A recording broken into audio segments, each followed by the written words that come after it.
What's going on, everybody? Good morning, good evening, wherever you are and whatever time it is. Welcome back to another video with your man, Measureaholic. Ladies and gentlemen, welcome to episode 12 of my Spartan Pharaoh campaign for the Divided Impera overhaul mod for Total War Rome 2. Today, ladies and gentlemen, we will have some major backstabs to deal with. However, we will also have some progress being made finally against the Macedonians. We recently took Larissa in the last episode. However, we also did have a major loss in that we lost Cleomenes III, who was our heir to the kingdom. Now we're looking at the family tree of the Agia dynasty. All we have is King Arius, who is now 45 years old with his wife, and now they have only one son. He's had a lot of kids, about 7 or 8, if not more. But the problem with having the 12 turns per year submod is that children often die well before they reach the coming of age. I think the eldest child that King Arius has had is about 6 to 7 years old. So it's one of the things you kind of have to deal with if you do use that submod. So the dynasty is in a little bit of trouble. We've got to be really careful.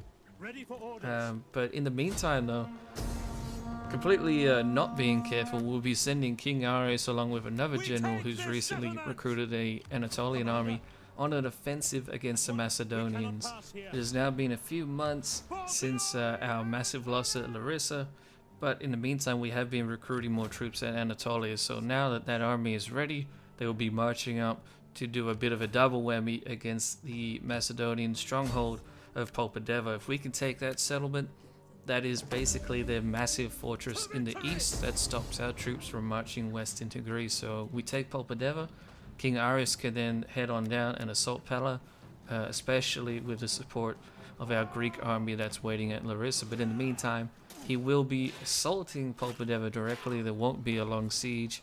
They did have a fairly large garrison, but we had 2 full stack armies going up against them, and as such I won't bother showing you the battle itself, but we did take a fair few casualties. We lost well over 2,000 men, although the majority of them were cavalry and some Phrygian axemen levies. However, here comes our first major backstab. The Seleucids, seeing us lose Cleomenes III recently, think that we are weaker than what we are. They underestimate us, and as such they are now declaring war against us, despite them being in a bunch of different wars and in a very weak state themselves. However, we don't have many armies along the border. In fact, we only have 2, and one of them only has a few units. In addition, the second big backstabber comes in with the DeI faction declaring war on us. We've had good, solid relations with them for a very long time, but they never accepted an alliance.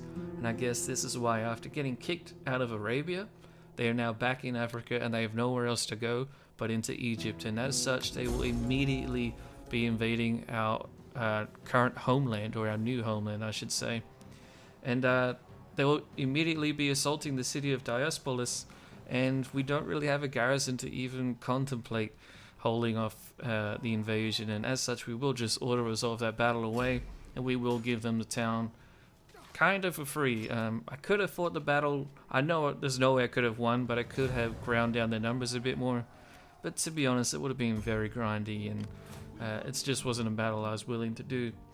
So to try and counteract that, we'll be sending down one of our small armies that is stationed just outside of central Egypt, and they will be marching down south. However, that army is in the process of being recruited, so it will take a few months for them to be ready unless we get a bunch of money to spend on mercenaries. And we do have the money at the moment, but I am a little bit reluctant to commit so much money instantly. But eventually I will be giving them quite a few mercenaries. But we have so many different wars going on now. We have the Egyptians in the west, Seleucids in the east, Medeli in the south, the Macedonians in the north. We are surrounded by enemies at this point. However, now we will be going on a counter-offensive against the Seleucids. They didn't have an army stationed up here at Edessa, and as such we will assault the city with our Galatian heavy force. But there will be another battle I won't bother showing you guys. Despite us losing almost 1,000 men, that is out of around 4,000. So in the grand scheme of things, we took the settlement fairly easily, and then we will be liberating the settlement. I'm skipping quite a few battles today because I want to keep our story going with the Spartan campaign.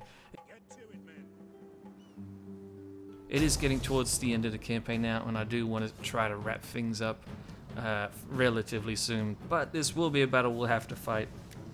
The Medewi army that invaded southern Egypt is now marching straight onto our Red Sea settlement that we have, Mios Hormos, and we have a general with its small garrison there willing to defend it. Let's do it. And here is the defense of Mios Hormos. We have a very small navy, although all of our naval ships are archers, so they will support this hoplite contingent along the coastal road. We do have the Medewi army coming towards the coast, so that should be fairly efficient. In the center, we have some basic helot slaves, along with one unit of hoplites. The next street over, we have more hoplites, just two units of them there. And on the far left-hand flank, we have the larger portion of our army. I was expecting them to attack via the coast, and then also our larger portion of the army, but unfortunately, they're going to spread out and not all focus on where we have our numbers, but that's no surprise. The Medewi do have a lot of elephant units, so they actually have 2 in this one army, which is quite impressive. However, we do have very good defenses in place, and as such, the elephants won't be able to get a lot of bang for their buck. They will be very disruptive to our troops.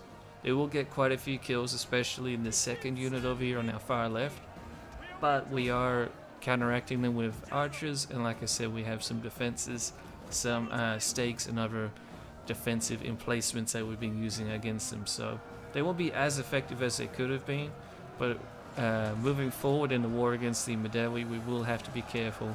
We'll have to keep an eye out for more elephants that they use against us, because they can definitely decimate our armies.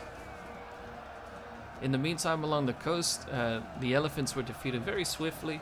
However, the enemy is now sending in their swarm of axemen. The Medewi actually have some very powerful two-handed axe-wielding units that have good armor penetration, and although they are attacking us from the front and they won't even get a very good charge against us, in a long drawn-out, engagement with our hoplites, they will get a lot of kills against us, so I'm trying to focus fire our archers on both our left and right-hand flanks to deal with them. On the left, though, things are looking very good. We dealt with the enemy elephants relatively easily, although they did get some kills against us. And now I'm sending out my 1 cav unit that we have, combined with our 1 swordsman unit that we have. And I'm sending out the sword unit because it's very mobile. And the Medewi actually have quite a few hoplite units. So I'm trying to hunt down their archers first, and then as we're doing that, I'll push forward our left-hand front line there. And then our hoplites will engage with theirs, and then we will also be recharging them shortly. Along the coast, though, the Medewi archers were doing a lot of damage to our hoplites, so I'll actually be landing our own archers off the ships once they ran out of ammunition.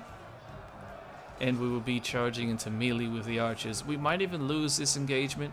We definitely won't rout the enemy archers, but it will stop them from firing. But back on the left-hand flank, we are decimating the enemy two-handed axemen.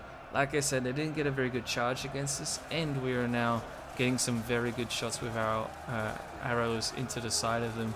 So they'll just get decimated. They don't have any armor, don't have any shields. They won't be able to last long. However, we do need to break this large contingent of hoplites that they have over here.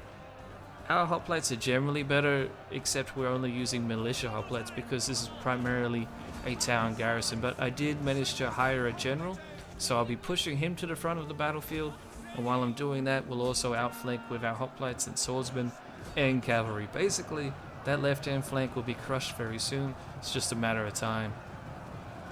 And shortly after they were crushed, we sent our cavalry unit ahead of our other troops to outflank the enemy along the coastal road. Our left flank of soldiers, especially our general's bodyguard unit, will be coming around to help reinforce and to try and sandwich the enemy. And in fact, we already have some troops reinforcing and forming up a second hoplite wall here, as the enemy did push through our first one, so it did get very dicey over here. But with our cavalry now recharging the enemy several times, they're doing cycle charging, which has been very effective so far, and our archer units are also getting into melee to try and do as much morale damage as possible. Things are looking very, very good for us, and then things kind of get cemented with our general's bodyguard unit coming around, and although they don't get a great charge because they're a hoplite unit, they don't really kill too many units on the charge. They're basically a wall of concrete that will be sliding if not just storming on through against the enemies. And the more they receive attack orders, the deeper they will push, and the more they will literally crush the enemy in front of them. Some of the enemy units do manage to slip through our hoplite wall, but as soon as they do, they get cut down. You can see one guy stuck in the middle there. He doesn't know what to do, and he will die shortly. And not only are we basically crushing the enemy and getting quite a few kills in doing so, we will be dealing very severe morale penalties against them. And then after that, the majority of the enemy army flees, and as they begin to flee, our general's bodyguard moves out of its phalanx formation, begins to cut the enemy down, and their entire army routs all at once. And so with that, we get a close victory, and the majority of the DeI army is wiped out, which is excellent news. So far they've only been invading Egypt with one army, and that is this army right here. And now that we've dealt with it, at least the majority of it, we can now reorganize a solid counterattack and actually possibly even push into territory, but it depends on how many more armies they have. They were quite powerful before they got kicked out of Arabia, so we do need to be cautious, but I am still going to try and take the initiative and send in a counter attack against them to expel them from Egypt, and then we will march down into the African heartland and take their resources of gold and other very rich things that they have. They're a rich kingdom, and if we could take it, it will definitely help us fill our coffers and support our armies in other wars. I will be disbanding some of our units, so our economy is not in shambles, but it is in a very rough state at this time. We have a lot of mercenary units being used, and here, back up in the north, you'll be seeing our very expensive mercenary units being used. We have some Thracians, which are very expensive, but they're very, very effective. And then we also have more Syrian heavy elephants. We have archers, Syrian heavy archers, which are very expensive as well. And we also have some Greek cavalry. Now finally though, we are marching on Pella. King Arius is coming to support our army that was recruited in Athens itself. That army is sieging Pella, and in the meantime King Arius is hunting down the surrounding Macedonian contingents and stopping them from supporting the city. Once he's done that, he now will support this southern army that's coming up from Athens, and they will basically do a pincer movement on the city. But here, I will now show you guys this battle because we're invading the capital of the Macedonians. This is a very big deal, and it could mean the end of the war with them.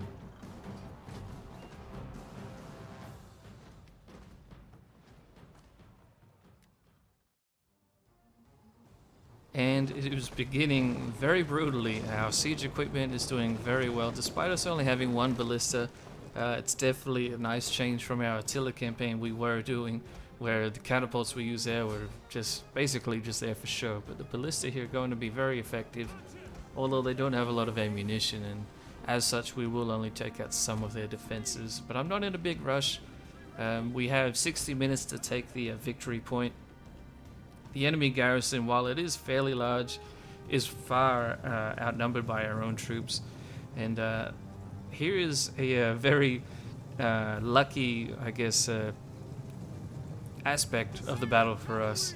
We have the enemy reinforcements that were coming in via ship getting run down by our own cavalry. They could not be in a worse position. Even though we only had 2 cav units, we actually ended up wiping out their entire navy because they landed outside of the city instead of inside of it.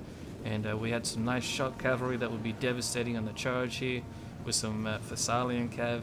And then we also had some Tarentine cav that, even though they're skirmisher cav, they will help out and do very well on the charge.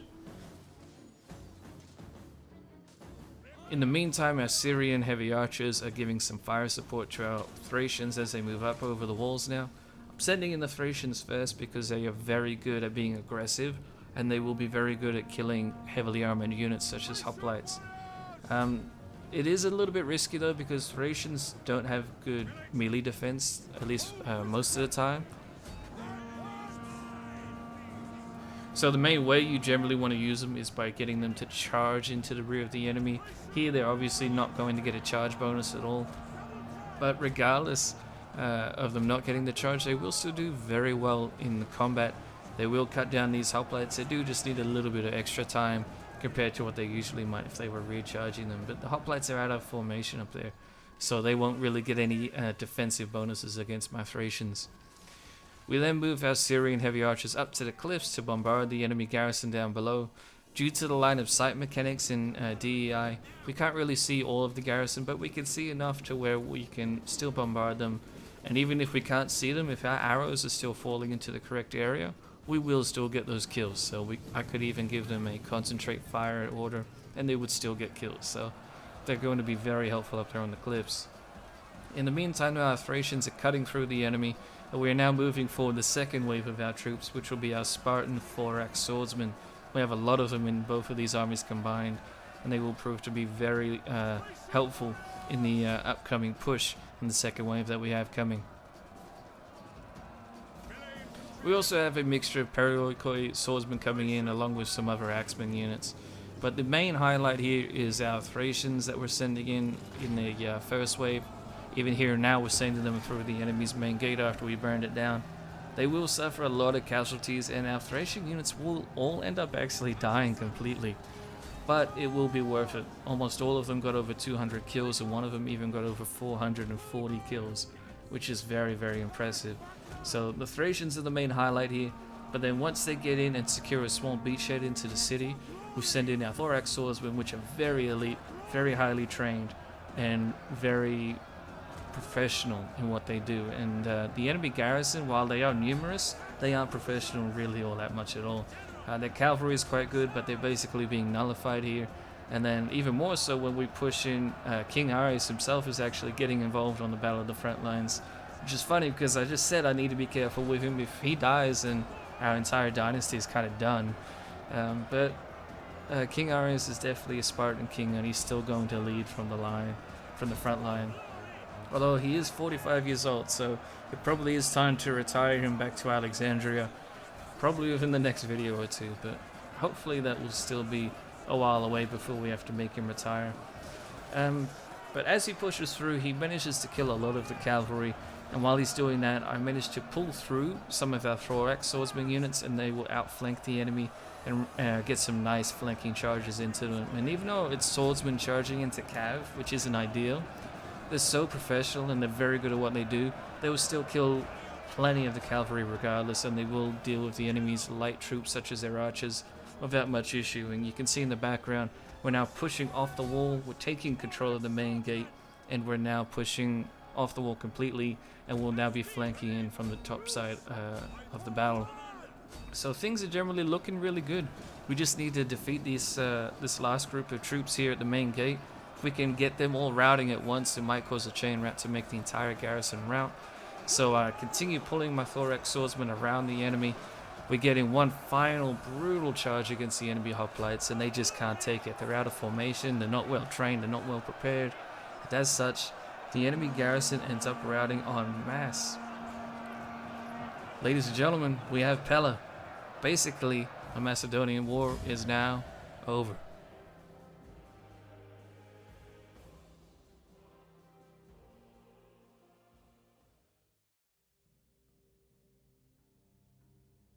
Here is a small glimpse of the stats if you do want to see them. Unfortunately though, you can't really see the main army that did do the fighting, which was King Ares' army, so it's a bit of a shame, but this is still decent. It shows the cavalry was very effective. They both got well over 200 kills each, and even then, that secondary general we were sending in did fantastic as well. He got a few hundred kills on his own, but our Thracians did all end up getting wiped out. But like I said, they did fantastic with their kills, so we will be recruiting more shortly. But of course, we now loot the capital of the Macedonians. Revenge for General Cherifon has now finally been achieved, but the Macedonians are not completely done, but we're done with them. They have basically one city left, and it is sandwiched in between some Roman settlements, and it's up in Illyria, a province that we're not really interested in occupying whatsoever. So for all intents and purposes, we're now the entire master of Greece. The only other nation that has any prospects in Greece at all is the Romans, and they're one of our closest allies, if not the closest ally. They've been super helpful to us. So that's fantastic. The Macedonian War is basically done. We can now redivert our attention back to the east. We can focus on the Bedewi in the next video, but for now, we'll be focusing on continuing our counterattack against the Seleucids. We are now sending out a very basic Galatian and Egyptian mixture of armies to take out the settlement of Jura in the province of Palmyra.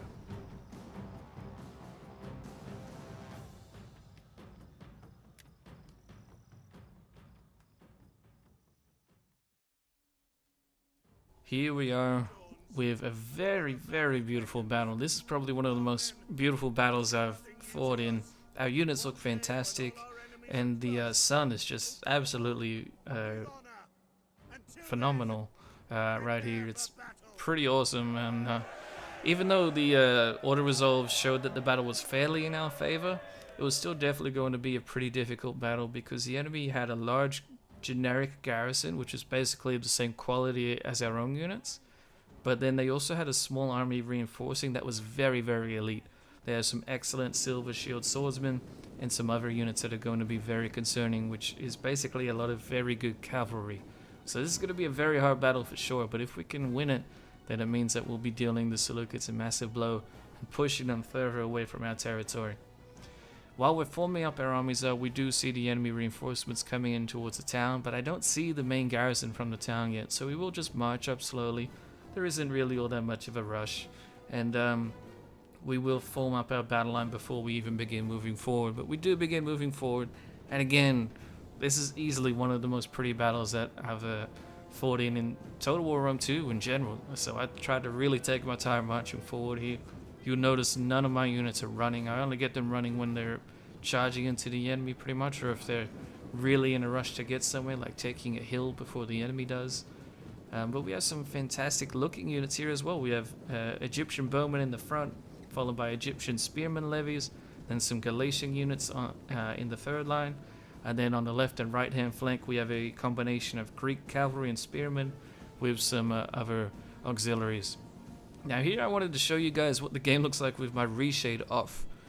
It's very washed out, even though it still looks fairly good. I did just want to do a couple hits of the reshade being on and off just to show you guys just how much of a difference it is. And I don't mean to say it is my reshade, it's not. It's the Lex Anumbra, I believe it is, reshade, which is linked in the description of all of my videos for this campaign. But I have made some slight adjustments to it, of course, which you should too if you use it. To adjust it better to your monitor, but you can just see the game is incredibly washed out and looks quite old when I take the reshade off, so I don't know if I'll ever be able to play without using any kind of reshade anymore. But either way, we have a very gorgeous battle ahead of us, and the Seleucids are now presenting their army for battle. They have a very large army indeed, I should say, and they are slightly off balance to how our army is positioned. They have a very wide formation happening with basically just two long lines. We have their cavalry focused on our right hand flank, and the left hand flank is fairly weak on cav, so I'm actually going to rotate my cavalry to try and deal with their superiority of cav on the right. We have some skirmishers and some spearmen that will be supporting our cavalry, whereas they do not really support the cav very well, and as such that should mean we can win the day with cav if I micro it well enough. The left-hand flank of our army is definitely a lot weaker though, but that was intentional. They only had one unit of cav opposing that section, so we will begin by pushing the heavier flank of the enemy, which is our right-hand side or their left, where they have at least 4 or 5 units of cavalry and some supporting units fairly close by, but they don't really use them too well. It is AI, they can't micromanage too well. So we bait the enemy cav into charging forward, and then they get pummeled by our skirmishers and spearmen with their javelins, and so we will get a lot of kills for free there. But as soon as we do that, the enemy charges our cavalry on the left hand flank, and they actually instantly begin to recharge into our swordsmen in the second battle line. But we will hunt them down and stop them from escaping, so the enemy cav on the left will get dealt with pretty much instantly. However, along the front battle line, our levies are getting charged by some very elite silver shield swordsmen, along with some spearmen who are in a spear wall formation, which means that they will dominate our levies. And on the right hand flank, things are very, very messy. We have some elite swordsmen coming in to help out their cavalry, and then we also have a lot of their cav to deal with. So Our right hand flank is looking very messy. Our left is looking pretty good. We routed most of their cav. They did rotate one of their cav units around, and their general's bodyguard unit is over there. But we do have more numbers over there, so I'm hoping that we'll be able to outflank them and use our javelins to deal a lot of damage on their heavier units. But our right hand side is in a lot of trouble, really. They're engaging us basically on a 2-to-1 unit basis, and the cavalry is still being a bit of a menace. So I had to pull our cavalry far away from the engagement, wait until they charged the cav in, and then we charged in and dealt with their calves. So eventually we did get the upper hand cavalry wise, but you can see they have pikemen, which none of our troops are pikemen in these armies, and they have some fantastic swordsmen. The silver shield swordsmen of the Seleucids are some of the best swords you can get. So that's definitely going to be concerning. And our center on the left hand side actually got dominated by the enemy skirmishers, so we will have to send in our general over there to try and shore up that hole in the battle line. But besides that, our left hand side's looking pretty good. They do have their silver shields over here getting engaged into our levies, but then, like I said, we sent in our general, who presented a nice concrete wall to them, and then our cavalry will be doing a bunch of recharges across the entire board. And our spearmen, I should say, will also be joining in, since I don't have enemy cavalry to go and chase down anymore. And we'll be recharging into the center as well. We won't be getting too many kills, as most of our cav aren't really shock cav. We have a couple units of shock cav, but even they took a fair bit of damage from the enemy skirmishers early on. So the cavalry will definitely be doing a lot of damage, but they will take quite a bit of time to get that damage happening, which is definitely not going to be ideal for us. I even actually had to charge them into the spearmen here, just to stop the spearmen from getting in the way of some of my other better cav, more suited to recharging the enemy. So I basically charge my cavalry in, get that unit held in position, and then I'll be recharging with my shock cav and other cavalry units in support. So we did have to sacrifice a fair bit of our cavalry, but we're only going to win this battle if we can constantly recharge our elite units in the rear, and we managed to do that fairly well. However, again, our right hand flank is getting absolutely hammered. We are starting to outflank them with some Galatian units that I've managed to transfer from the left hand battle line by this point in the battle, and again, the recharges are coming in one after another after another. As soon as we pull one unit out to stop its recharge, another unit recharges in. And that's just because we have so much cavalry. Which of course I learned to do the hard way after our last episode, where we lost to an Egyptian army that was just chock full of enemy calves. So the cavalry's coming in again over here on the right hand side now, and we also have some axemen getting involved in the fighting, which is excellent because they're very good at killing high armored units, which of course their units are. And this is a general's bodyguard that we're going to a head-on hoplite one-off with, or battle-off with, but it didn't matter by that point. We actually managed to rout the entire Seleucid army. The recharges did their work, and with that we now take the settlement of Jura from the Seleucids. And so here are the statistics, if you do want to see them. They deployed over 5,000 men against us. We had over 6, but it's arguable that their troops were better quality than ours, to be honest. At least the elite troops were, and the majority of our army did fairly well, but just having those axemen and the massive amount of cavalry that we had really earned us the day there. So that'll definitely help us slow down the Seleucid advance against us. They will be coming very soon. They do have some large armies in their heartland. Hopefully, though, this will force them to reconsider, at least, at the very least, slow them down. But, ladies and gentlemen, that's about all it for today. We basically deal with the Macedonians once and for all. We shouldn't have to deal with them anymore. Hopefully, we shall see. But now we have to deal with these two massive backstabs. The Seleucids are going to be a massive thorn in our side, and the Bedewi have just come in out of nowhere and tried to steal basically our heartland away from us. All the while we still have to fight the Egyptians to our west in Libya, but thankfully they're not too aggressive and they're not really charging towards Alexandria. So hopefully in the next video we'll finally finish off these wars, and then we might be able to work on our final objective of the campaign, which ideally was taking Rome, but we shall see. what the game has in store for us. So until then, ladies and gentlemen, thank you all for watching. Hope you guys enjoyed, and I shall see you in the next one.